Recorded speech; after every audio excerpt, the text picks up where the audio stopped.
Hello, I'm Reema Chandra and welcome to Cooking Without Boundaries. Cooking without boundaries to me means breaking out of many boundaries, whether it's cuisine, culture, or simple ones like recipes, ingredients, and skills. Creating conversations, sharing and nurturing my passion, and hoping to inspire you is what Cooking Without Boundaries means to me.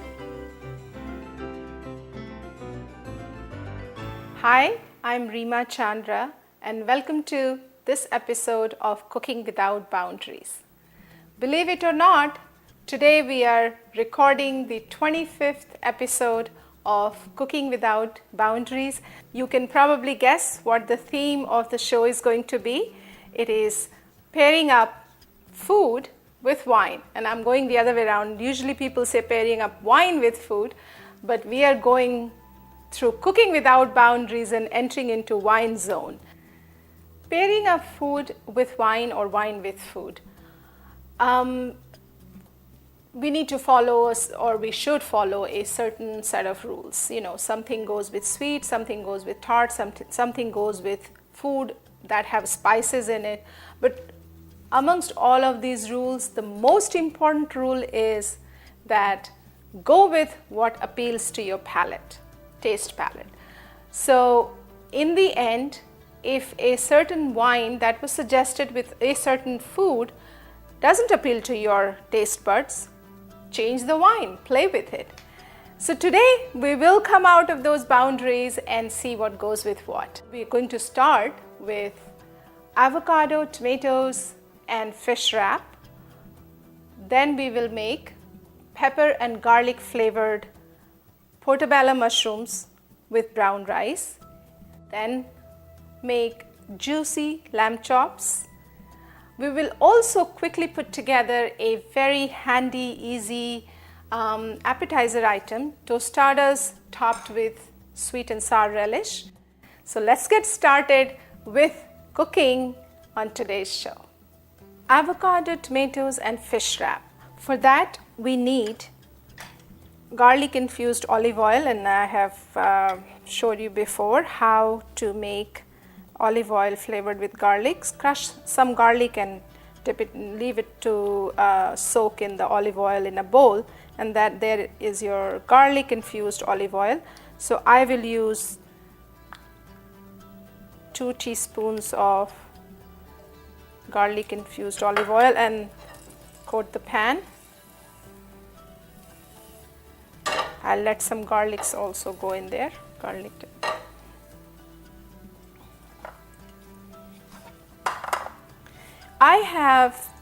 This is a very light fish, and this is cod. I chopped it, not very fine, not very big, but of this size, and this will cook very quickly. So we will add this to the pan.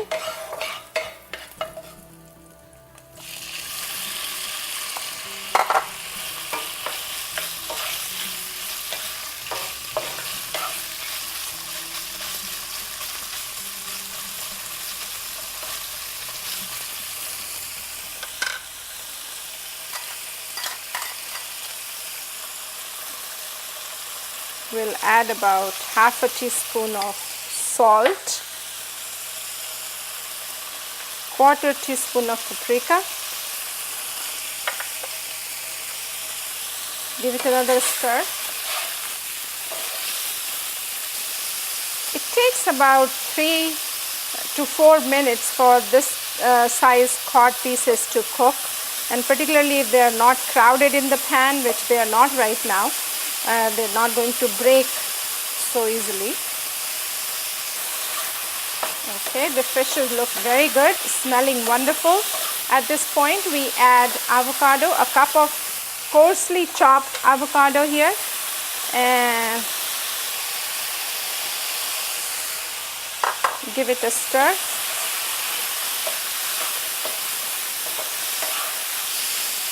Looks very good, looks very appetizing, inviting. And we add 1 cup of cherry tomatoes.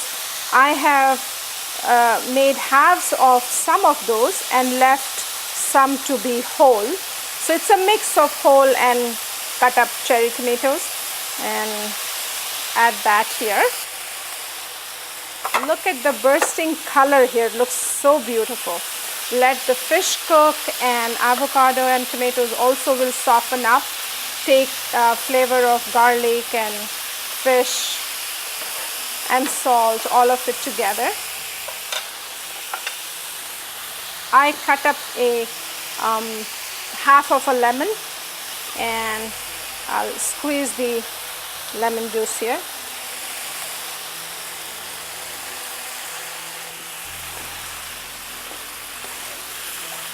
In all of this, the flame should be medium to low, more towards the medium than low, because you don't want fish to release water. Little bit of high heat cooks it quickly without drying up the liquid at the same time. There you go. Smells good. And the fish is already cooked, but we will still leave it for another minute before we put it on a wrap and wrap it up. So I took a wrap, the deli style wrap. It's not a, it's burrito size, but they call it deli style wrap. I'll put it on top of this fish here. Let it get some moisture from the fish, and it will soften up. There you go. Put it here. Fish is ready at this point, looking very good. We'll place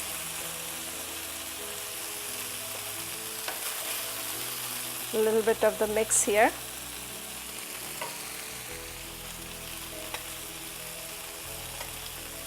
Fold the sides like this, then this, and then this. Freshly squeezed lemon juice and fresh zest of lemon. They all are adding abundance of flavor to the wrap. I'll just put some lemon zest on top. So pairing a wine with avocado, tomatoes and fish wrap, I have chosen white Bordeaux, or you can also use Sauvignon Blanc. The acidity of lemon juice in here, as well as the lightness of fish, is well matched and complemented by this wine. So enjoy your fish wrap with white Bordeaux or Sauvignon Blanc. Pepper and garlic flavored portobello mushrooms with brown rice. For that, we add garlic infused olive oil, 2 teaspoons of it, to this hot pan here. And we also let some garlic bits go in the pan. That adds to the flavor, fresh garlic flavor. Coat the pan, and we place these portobello mushrooms. I peeled the skin because I like it that way, but it is your personal preference. We place the mushrooms flat here,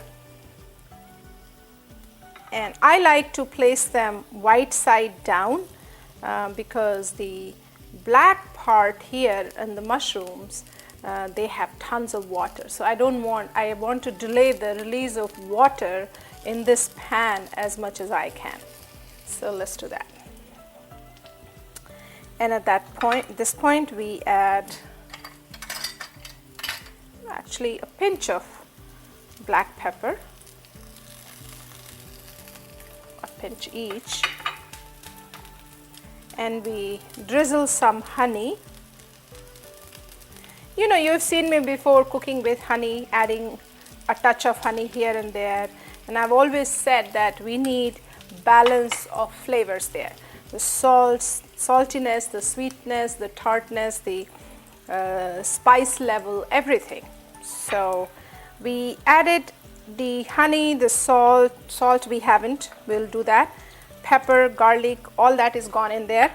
Make sure your flame is medium. move these portobello mushrooms around a little bit in the pan to get it uniformly cooking. Portobello mushrooms are thick mushrooms, so they take a little bit of time. I would say the entire thing, for it to cook well, it'll take about 7 to 8 minutes. So at this point, let it simmer and cook without covering it for about 3 minutes. This looks beautiful.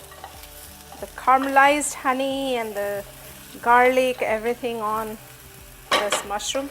At this point, we place a lid on top and let it cook at low to medium flame for about 3 more minutes. Portobello mushrooms have been cooking for now almost 4 to 5 minutes. I am going to add at this point a quarter of teaspoon of salt. Make sure that it gets on. Press it a little. Let the water release. Oops.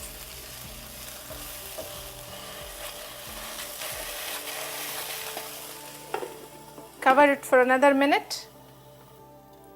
Pepper and garlic flavored portobello mushrooms are ready. Let's uncover them and place them on our plate.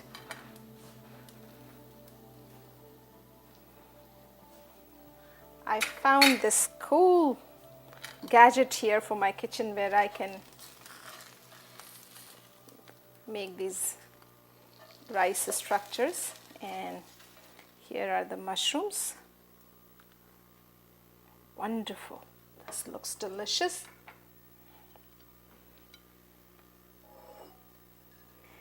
So, pepper and garlic flavored portobello mushrooms served with brown rice.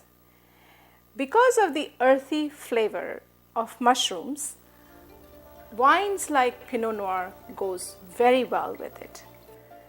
Juicy lamb chops, for that we need some lamb chops. So I picked up a pack of lamb loin chops, and these I have 3 of those, this size.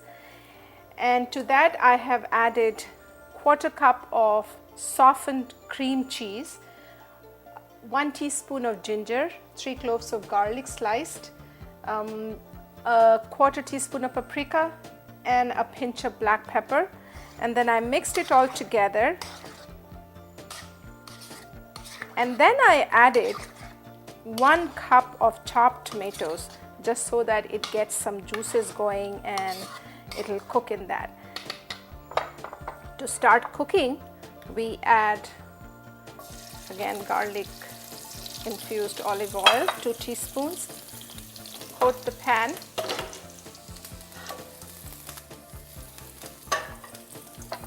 And place these lamb chops one at a time, flat.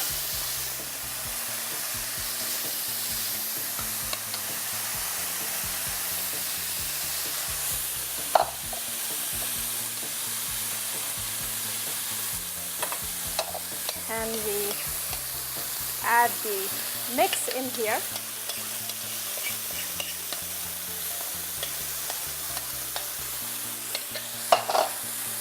We also add about 1/2 teaspoon of salt, and we cover the pan. Lamb chops take about 6 to 8 minutes to cook well. I have placed a lid on the pan. I will check it every 2 minutes to make sure that things are going well.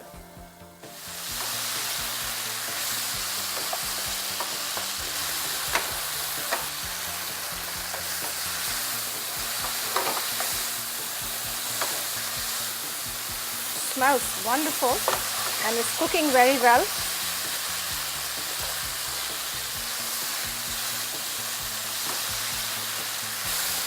Place the lid back.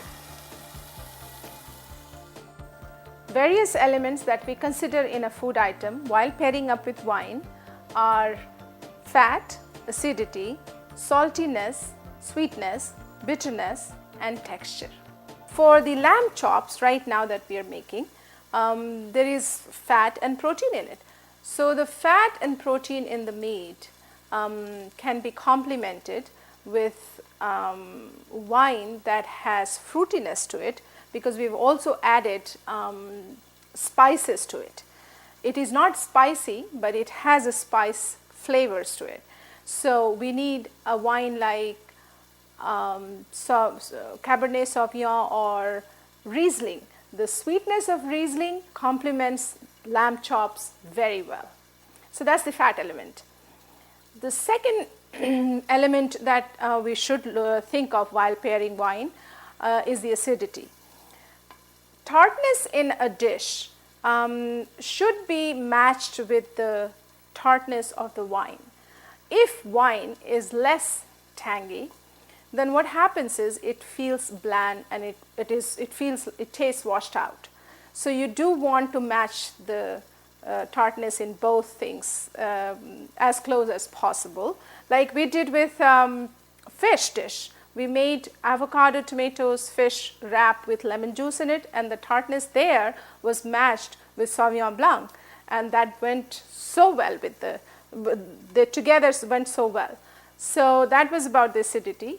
Saltiness is best matched with champagne. I have loved every time I have had some sort of fried and salty food, I will pair it up with champagne, and the bubbliness and the sweetness of champagne goes very well with it.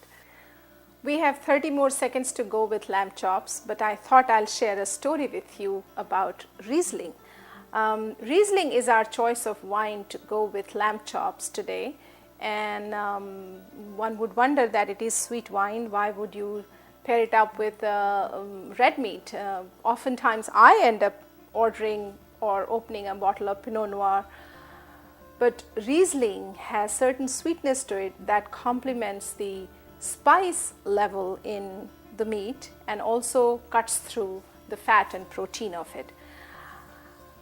The legends have it that in late 1700s, and most of you probably know that Riesling comes from Germany.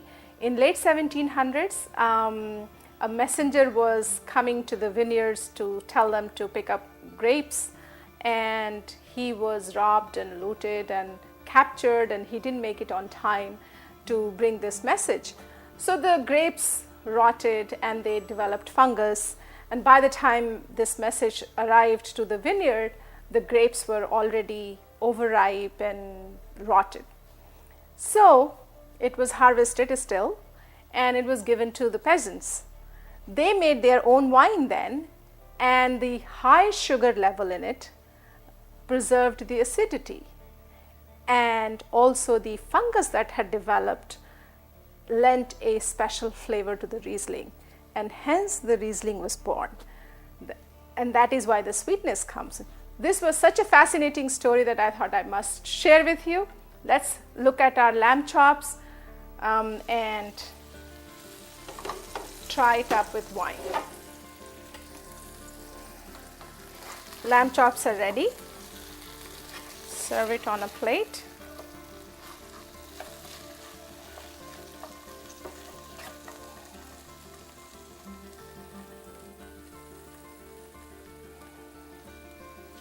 This looks beautiful.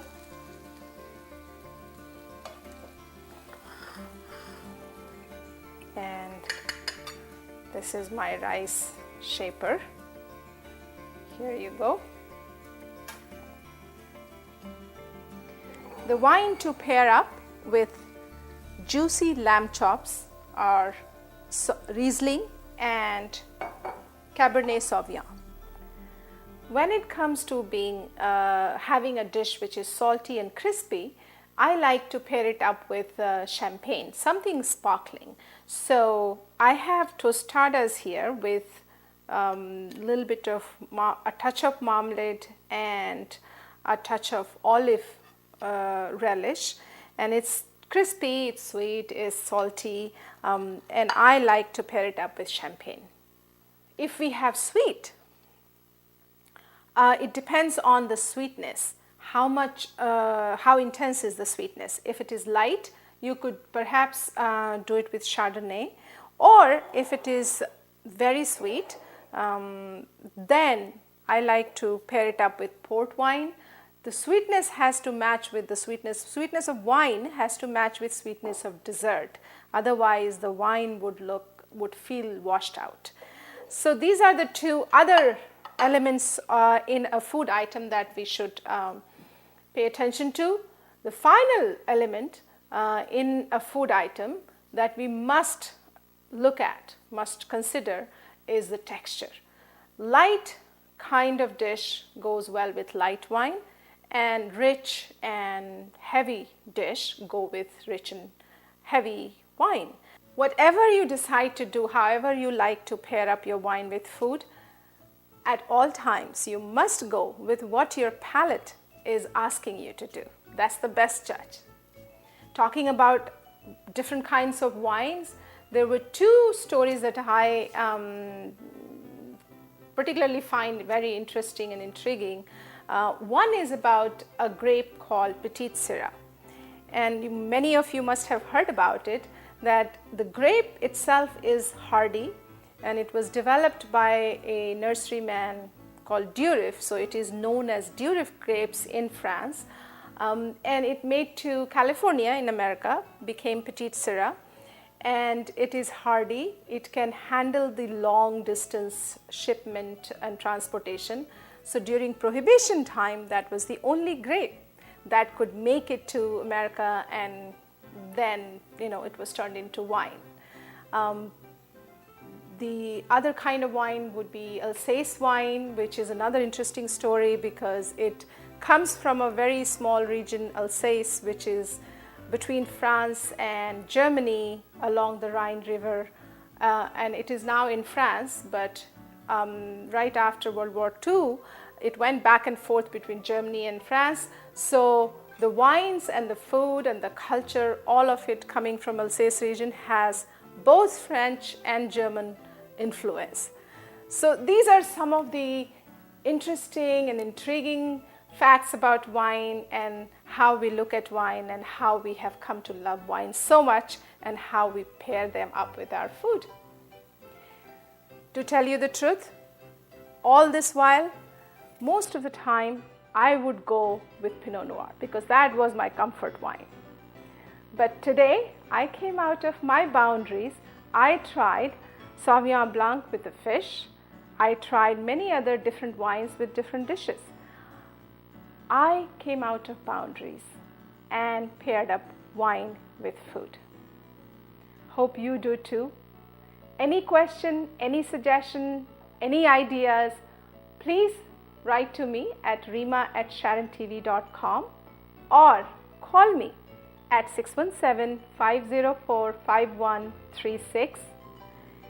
All of these aromas and textures and elements of food melting in your mouth is what I call cooking without boundaries.